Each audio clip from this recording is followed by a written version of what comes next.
तो बच्चों आज मैं आपको पढ़ाने जा रहा हूं फिजिक्स। हाई स्कूल के बच्चों आप सभी को मैं पढ़ाने जा रहा हूं physics.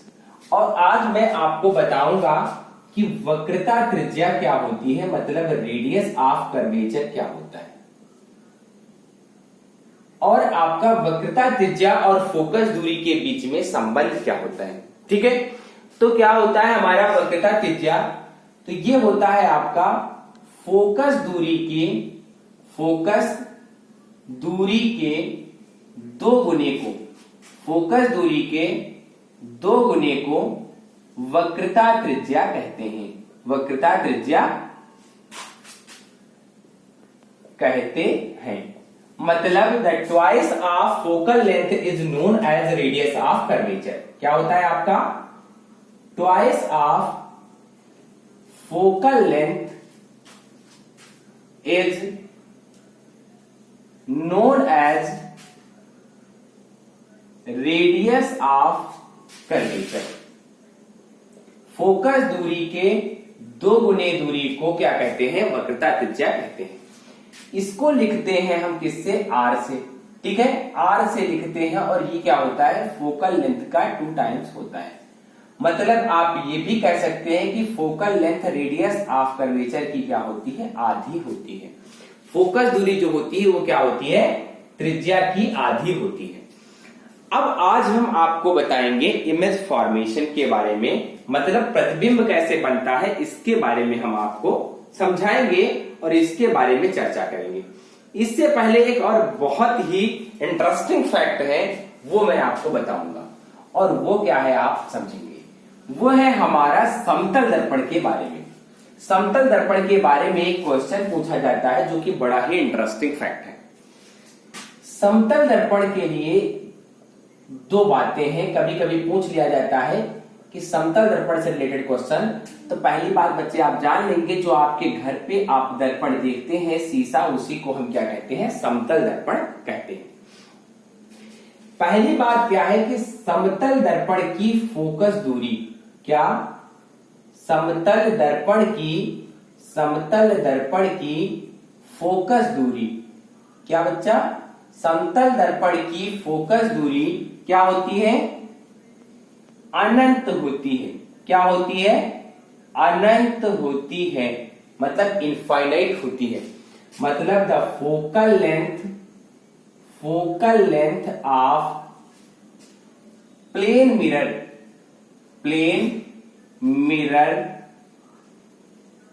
is the focal length of plane mirror is infinite।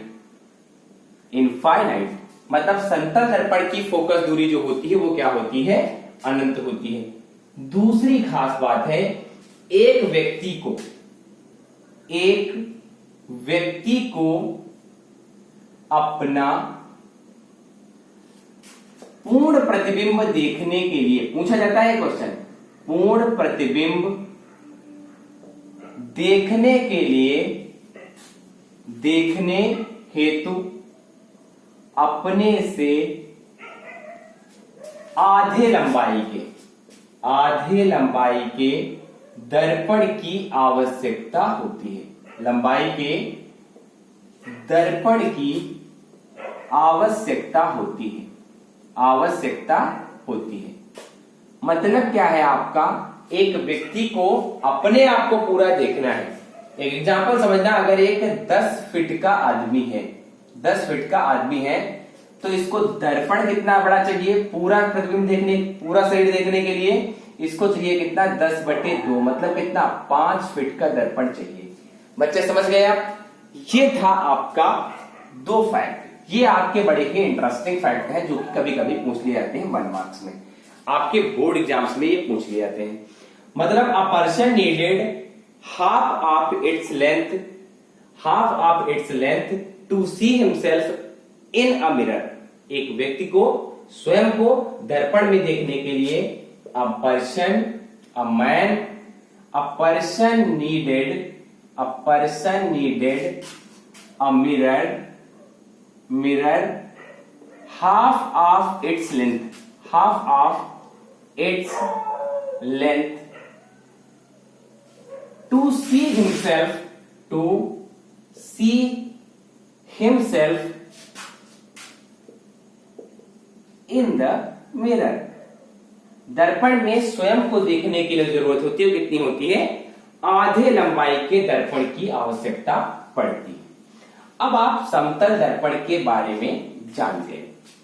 हम उम्मीद करते हैं कि आपको यह समझ में आ गया होगा। अब आप समझेंगे कि प्रतिबिंब का बनना मतलब फॉर्मेशन ऑफ इमेज के बारे में हम आगे आपसे चर्चा करेंगे। फॉर्मेशन ऑफ इमेज मतलब प्रतिबिंब का बनना क्या है, ये आप जानेंगे। प्रतिबिंब का बनना मतलब आपका फॉर्मेशन ऑफ इमेज क्या है, इसके बारे में आप समझेंगे और इसके बारे में हम आपसे चर्चा करने वाले हैं। तो जब भी कोई ऑब्जेक्ट किसी मिरर के सामने रखा होता है, जब भी कोई ऑब्जेक्ट किसी मिरर के सामने रखा होता है तो उसका इमेज कहां बनता है, इन बातों के बारे में हम आपको बताएंगे। तो सबसे पहली कंडीशन है जब वस्तु कहां है, अनंत पर है। जब वस्तु कहां है, स्थित अनंत पर। मतलब क्या है? When object is eight infinite. जब ऑब्जेक्ट आपका कहां है, इनफाइनाइट पे है। अब आप समझेंगे कि यहां पर कैसे क्या होने वाला है। पूरी कहानी को आप समझेंगे बहुत अच्छे से। पूरी स्टोरी को, मैं थोड़ी आर्ट खराब है बच्चों, तो कोई बात नहीं अगर मैं डायग्राम बहुत अच्छा नहीं बना पाया, लेकिन फिजिक्स में आपको डायग्राम्स बनाने सीखने होंगे, ठीक है। रे डायग्राम्स का खास मतलब होता है, ये पूछा जाता है, इस बार भी एग्जाम में आया था। इसमें से जो मैं आज आपको पढ़ाऊंगा ये बोर्ड एग्जाम में कंफर्म ही आएगा। ये है आपका सेंटर और ये है आपका फोकस, और आपका ऑब्जेक्ट कहां है, इनफाइनाइट पे है। अब मान लीजिए हमारा ये ऑब्जेक्ट है कहीं जो कि कहां पर है, इनफाइनाइट पर है। ये हमारा एक ऑब्जेक्ट है। तो जब भी ऑब्जेक्ट इनफाइनाइट पे होगा तो दोनों रेज जो आएंगी वो कैसे आएंगी, वो आएंगी आपकी पैरेलल। कैसे आएंगी? वो आएंगी आपकी पैरेलल। तो देखिएगा आप ध्यान से, ये दोनों रेज जो आ रही हैं इसकी क्या आ रही है, पैरेलल आएंगी। जो आपकी रे पैरेलल फोकस से होकर के आएगी, फोकस से आने वाली रे क्या होती है, पैरेलल हो जाती है। जो रे फोकस से आती है वो क्या हो जाती है, पैरेलल हो जाती है। और दूसरी रे जो सेंटर से होकर के आएगी वो क्या होगी, अपने ही पाथ पर वापस लौट जाएगी। मतलब वो इधर उधर नहीं भटकेगी, वो अपने के रास्ते पर वापस लौट जाएगी। अब आपका जो इमेज फॉर्मेशन होगा, ये आपका ए भी था, तो ये आपका ए डैश बी डैश क्या हो गया, इमेज बन गया। मतलब आपका जो प्रतिबिंब बना है तो कहां बना है, image will form at focus. आपका प्रतिबिंब कहां बना, प्रतिबिंब फोकस पर बनेगा। फोकस पर बनेगा। कहां बनेगा प्रतिबिंब, प्रतिबिंब बनेगा आपका फोकस पर। जब वस्तु होगी और कैसा बनेगा, तो ये बनेगा आपका उल्टा। कैसा बनेगा, उल्टा। मतलब बनेगा आपका इन्वर्टेड। इन्वर्टेड इमेज बनेगा और कहां बनेगा, ये बनेगा आपका फोकस पर। बच्चे समझ गए। अब आप दूसरा समझेंगे, एक और समझेंगे। दूसरा प्रतिबिंब के बारे में आप एक दूसरी थ्योरी भी समझेंगे। इसके आपकी कुल 6 टाइप्स हैं। पहला टाइप हमने आपको बताया है, अब दूसरा टाइप आप समझेंगे। ये क्या है आपका, तो जब वस्तु केंद्र के पीछे है, केंद्र के पीछे है, स्थित है, स्थित है। when object is behind, when object is placed behind center। Centre से क्या है, ये आपका सेंटर ऑफ कर्वेचर से क्या है, ये आपका उससे पीछे आपकी वस्तु रखी हुई है। ये देखिएगा आपका दर्पण है और क्या है यहां पर, यहां पर ये है आपका फोकस और ये है आपका सेंटर। और ये आपका रखा हुआ है ऑब्जेक्ट। ये है आपका ऑब्जेक्ट ए बी। यहां से जब आपकी एक रे पैरेलल जाती है तो ये चली जाती है कहां से होकर के जाती है, फोकस से होकर के। कहां जाती है, फोकस से होकर के जाती है। इसके मुख्य अक्ष के समांतर आने वाली किरण फोकस से होकर के जाती है और दूसरी जो केंद्र से जाती है वो अपने ही रास्ते पर वापस लौट आती है। दोनों ने जहां एक दूसरे को काटा तो वहीं पर आपका बन जाता है image A dash B dash. ये आपका क्या बन गया, प्रतिबिंब बन गया।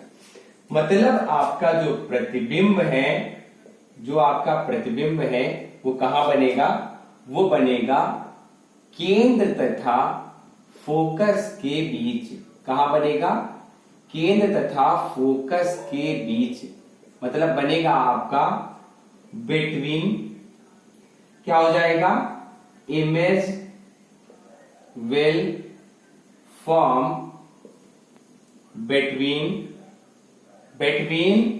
Centre and focus.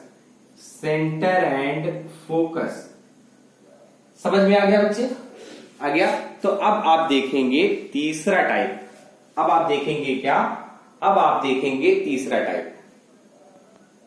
ठीक है, चलिए मैं आज इतना ही छोड़ता हूं। आप इन दो टाइप्स को आप याद करिएगा, ठीक है। तो बाकी मिलते हैं आपको कल की क्लास में। तब तक के लिए बहुत बहुत धन्यवाद हमारी इस क्लास को अटेंड करने के लिए। आप ध्यान से पढ़ते रहिए, हंसते रहिए, मुस्कुराते रहिए और देखते रहिए radiant classes by Ravi sir.